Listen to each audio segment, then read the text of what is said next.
તો મિત્રો ફાઇનલી હું થઈ ગઈ છું તૈયાર અને હવે થોડી જ વારમાં નીકળશું. જો હું તૈયાર થઈ ગઈ છું. તો મિત્રો બેગ પણ તૈયાર કરી લીધું છે, એમાં પાણીની બોટલ અને એવું બધું લઈ લીધું છે. તો હવે મેં નીકળીશ અને બાઇકમાં જવાનું છે તો સ્વેટર પણ પહેરવું પડશે કારણ કે ઠંડી બહુ છે એટલા માટે. જેવું છે તો ચુંદડી પણ બાંધવી પડશે અને આજે લઈને જવાનું છે બાઇક, ફરવું નથી જવાનું એટલા માટે. ઠંડીનો માહોલ છે એટલે સ્વેટર ચુંદડી અને નીકળીએ લોંગ ટ્રીપ ઉપર.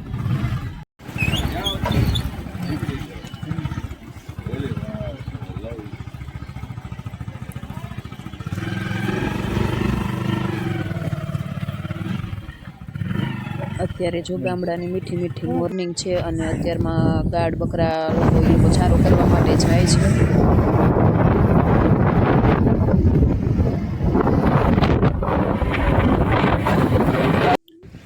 આજે છે શનિવાર તો ગોળકા હનુમાન દાદાના મંદિરે પણ પગે લાગતા જઈએ.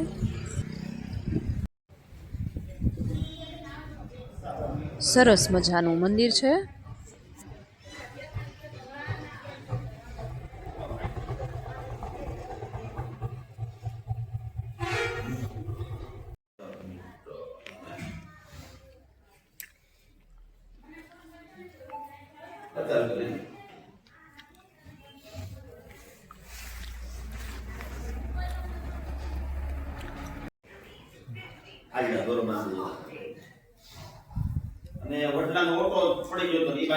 તો મોર્નિંગમાં તાજા તાજા સરસ મજાના ફૂલ છે જે હનુમાન દાદાને માળા બનાવીને ચડાવવામાં આવે છે.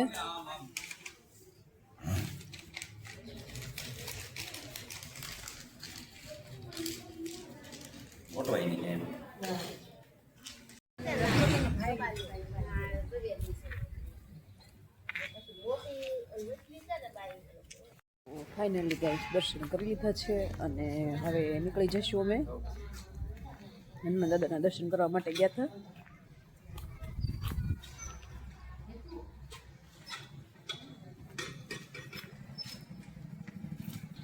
તો મંદિરના દર્શન કરી અને થોડી વાર લીધો છે વિસામો. થોડી વાર બેસવું પડે દર્શન કરાવે ને ભગવાનના. પછી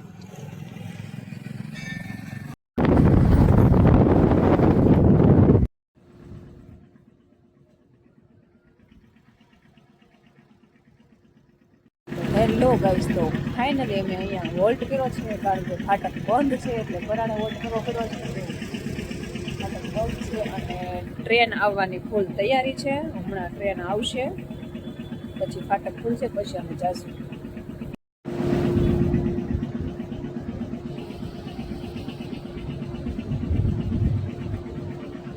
માડી જ છે.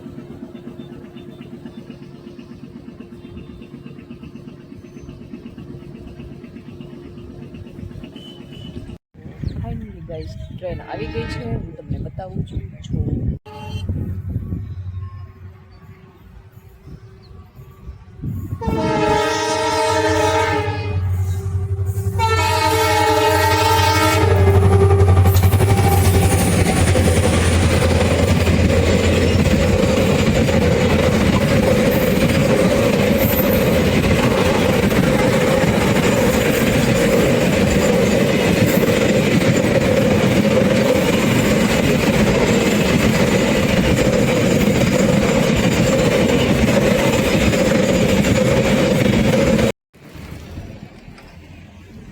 તો આ છે શિયાળાના સરસ મજાના બોર.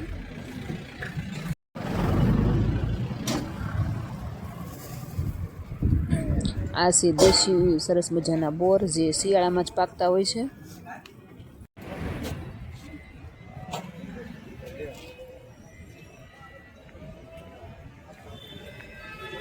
ફાઇનલી ગાડી અમે પાર્ક કરી દીધી છે અને હવે અહીંથી જઈશું બસમાં. તો અમે આવી ગયા છે બસ ડેપોએ.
ગાંધીબાગે પહોંચી ગયા છીએ. તો ફાઇનલી મારે જ્યાં પહોંચવાનું હતું ત્યાં પહોંચી ગઈ છું અને આવતા વેત જ મારું સ્વાગત કર્યું. જો નમસ્કાર કર્યા મને જાય એવા છે હો.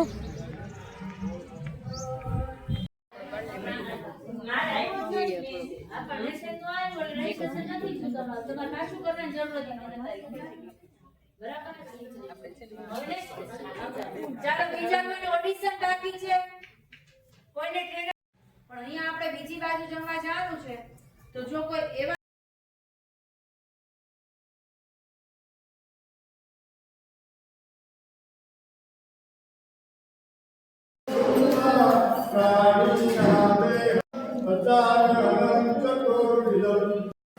તો ફાઇનલી ગઈ છે જમવા બેસી ગઈ છે ને આ મારી ફ્રેન્ડ છે એ પણ જમે છે.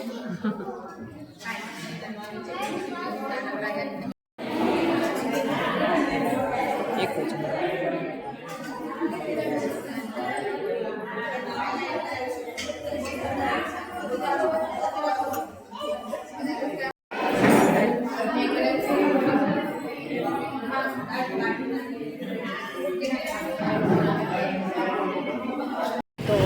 ફાઇનલી ગાઈસ કામકાજ પતાવીને અમે જઈએ છીએ ઘર તરફ.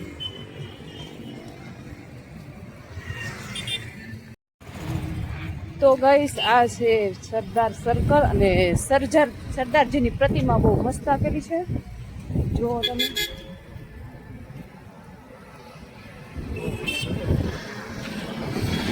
આ છે જે પહેલાના જમાનાની તોપ વપરાતી એ તોપ છે.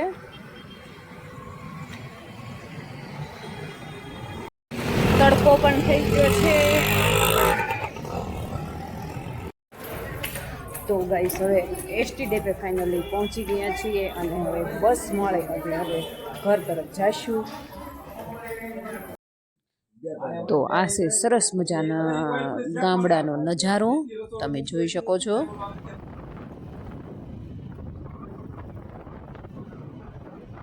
આ છે ડુંગરાળ વિસ્તાર જ્યાં વાઘ, સિંહ અને દીપડાના રહેણાંક પણ હોય છે.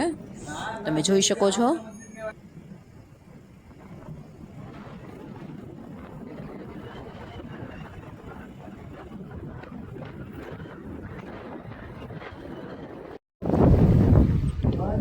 આ છે સરસ મજાની પવનચક્કી અને તમે એકવાર નજારો જુઓ. સરસ મજાનો નજારો છે, ગામડાનું વાતાવરણ અને મીઠો મીઠો પવન આવે છે.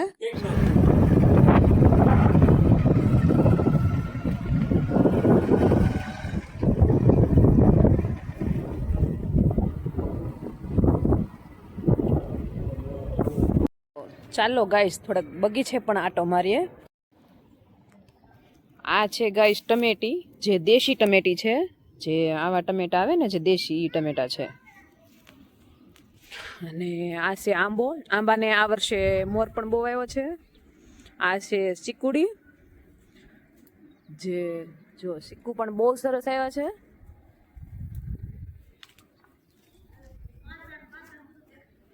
આ છે રીંગણી, એરડિયા રીંગણા જે કે એ છે. પછી આ છે મરચી, સરસ મજાની મરચી.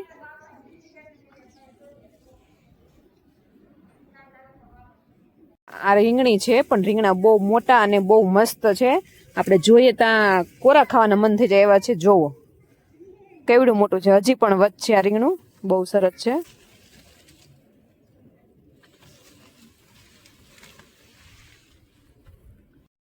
તો આ છે સીતાફળી, જે ઓછા પાણીએ થતી વસ્તુ છે. સીતાફળ એવી વસ્તુ છે કે જે ઓછા પાણીએ થાય, પણ અત્યારમાં ન હોય. એ દિવાળી પછી મતલબમાં સીતાફળ આવશે.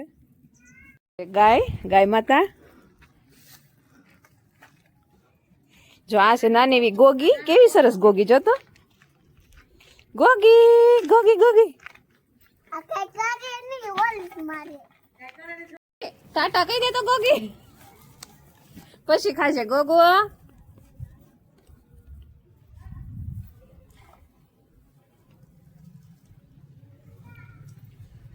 ગોગો ગોગો ગોગો.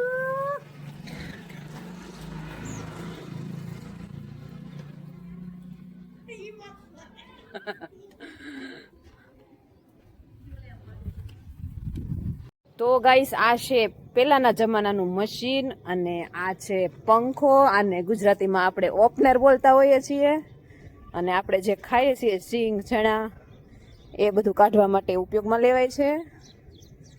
તો આ છે પંખો જે ઘણા વર્ષો જૂનો છે અને આ છે એના પૈડા, કારણ કે અત્યારની પેઢીને આવી કઈ વસ્તુની સમજ ઓછી હોય છે, ખબર નથી હોતી મતલબમાં ખ્યાલ. તો આ એના પૈડા છે. આ છે લીંબોડી, પણ લીંબુ હજી આવ્યા નથી અને લીંબુ આવતા નથી. એના માટે શું કરીએ તો લીંબુ આવે? તમને કોઈને ખ્યાલ હોય તો કોમેન્ટ બોક્સમાં જરૂરથી અમને જણાવજો. કોમેન્ટ બોક્સમાં. ફાઇનલી ગિફ્ટ પણ આવી ગઈ છે મશીનની, જે મારા ભાભી માટે લીધેલી છે. હજી ઓપનિંગ કરવાનું બાકી છે. જો આજે આ વિડીયો અહીંયા પૂર્ણ કરીએ છીએ અને વિડીયો ગમ્યો હોય તો લાઈક, શેર અને સબસ્ક્રાઈબ કરવાનું ભૂલતા નહીં અને ફરી મળીએ કાલે નવા બ્લોગ સાથે. ત્યાં સુધી બાય બાય.